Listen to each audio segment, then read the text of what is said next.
Narindigan ng PhilHealth na hindi sila magbabayad ng $300,000 o katumbas ng 17 million pesos sa kabila ng banta ng mga hacker na ikakalat nila ang mga ninakaw nilang impormasyon at dokumento. Definitely po, hindi po tayo magbabayad ng ransom. Hopefully, meron na po tayong mai-up na system para po maibalik na po natin ang ating normal operations. Ang nakuha actually ay yung mga personal information primarily ng mga empleyado.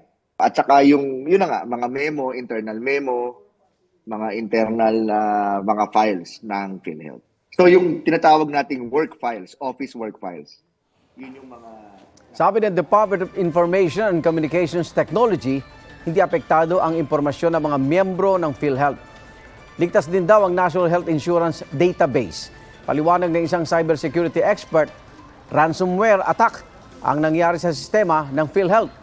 Ang ransomware ay uri ng malicious software na kayang i-block ang access sa computer system at mawawala lang kapag nagbayad ng ransom. Pina-shutdown ang online systems ng PhilHealth para masuri ang lawak ng ransomware attack at mapangalagaan ang iba pang impormasyon. Kaya ang mga transaksyon sa PhilHealth mano-mano muna. Pinagpapaliwanag naman ng National Privacy Commission ang PhilHealth ngayong araw tungkol sa cyber attack. Iimbestigahan din daw nilang umano'y data breach. Mga kapuso, para una ka sa mga balita, mag-subscribe sa GMA Integrated News sa YouTube. Sa mga kapuso abroad, subaybayan niyo po kami sa GMA Pinoy TV at sa www.gmanews.tv.